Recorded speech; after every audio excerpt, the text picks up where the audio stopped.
Jair Bolsonaro tá fora da corrida presidencial de 2026. Mas olha, isso não significa que o jogo acabou. Pelo contrário, nos bastidores, uma estratégia bem ousada já está sendo montada para garantir que o nome e a família continuem no poder. Hoje, a gente vai decifrar essa jogada de xadrez político. A decisão do TSE é definitiva. Jair Bolsonaro está inelegível até 2030. Isso deixa a direita brasileira com uma pergunta que não quer calar. Quem vai carregar a bandeira do bolsonarismo na próxima eleição? A ausência do líder cria um vácuo de poder. E, claro, com ele vem uma verdadeira guerra de estratégias. E a resposta, pelo menos segundo uma tese que bombou na internet, pode não vir de um aliado político, mas de dentro da própria casa. O nosso objetivo aqui é justamente desmontar essa ideia, passo a passo, para entender, será que é uma jogada de mestre ou uma aposta de risco altíssimo? Então vamos mergulhar na tal jogada de mestre. A lógica por trás de uma sucessão em família é bem mais profunda do que parece à primeira vista. Por que apostar num herdeiro em vez de um nome que já está consolidado na política? Bom, o ponto central do argumento é este aqui. O objetivo não é simplesmente vencer a eleição de 2026. A coisa é pensada a longo prazo. A ideia é usar a candidatura para manter o capital político da família e, principalmente, garantir que o bolsonarismo continue dando as cartas, mesmo que o presidente seja um aliado, e não um Bolsonaro de fato. E essa estratégia se desdobra em 3 passos bem claros. Primeiro, lançar Flávio Bolsonaro como o rosto oficial do movimento.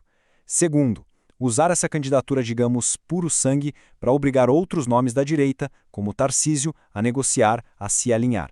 E o passo final, mesmo que um aliado vença, a família manteria a força para puxar a agenda do governo para onde eles querem. É um plano para não largar o osso.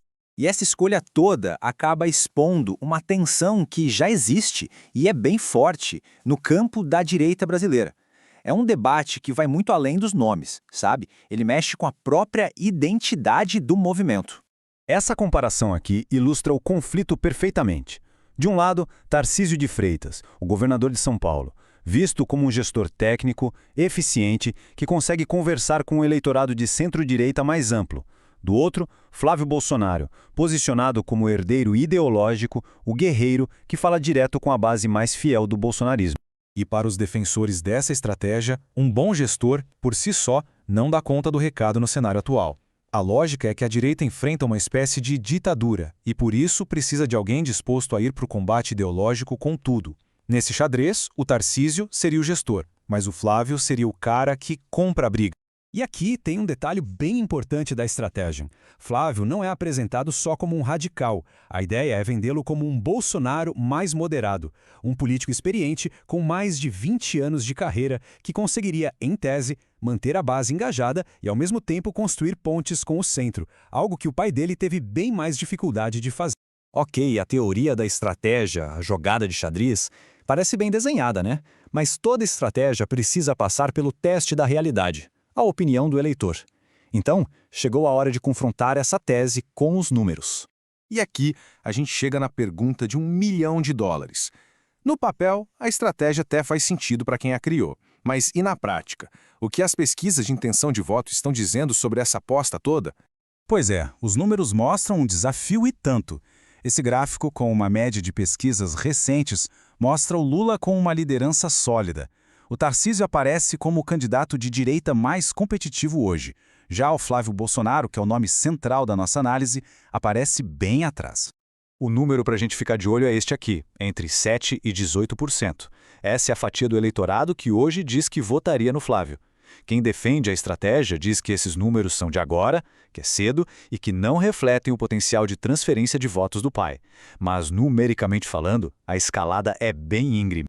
Nenhum debate sobre o Flávio Bolsonaro estaria completo sem a gente tocar num tema bem sensível que sempre aparece na discussão: as acusações e as investigações que rondam ele. Como é que a análise que viralizou lida com isso? A abordagem da análise online é de minimizar e normalizar o problema.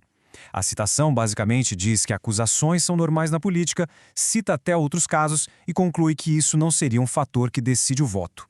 É uma tentativa clara de neutralizar um dos principais pontos de vulnerabilidade do candidato. E só para não deixar nenhuma dúvida, é importante definir o que é rachadinha, um esquema ilegal de desvio de salários de assessores, que é alvo de investigações oficiais. O contraste entre essa definição, que é factual, e o jeito que a análise trata o assunto como se fosse algo banal é um ponto-chave para a gente entender a fragilidade dessa estratégia.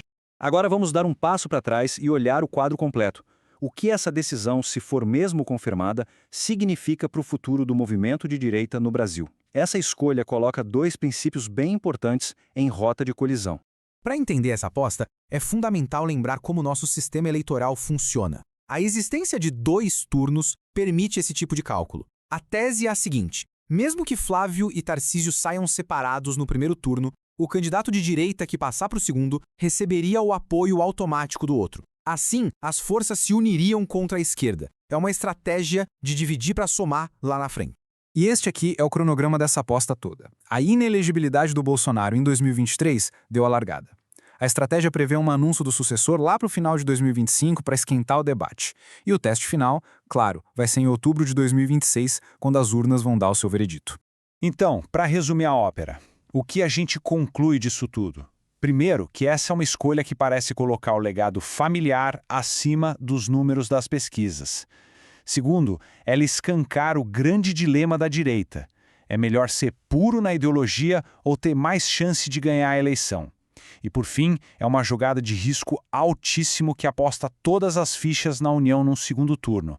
Tudo para garantir que o bolsonarismo continue sendo uma força dominante.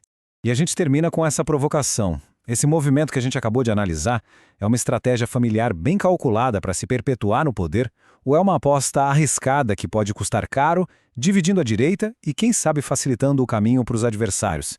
O verdadeiro custo de manter o poder na família é uma conta que ainda está para ser fechada.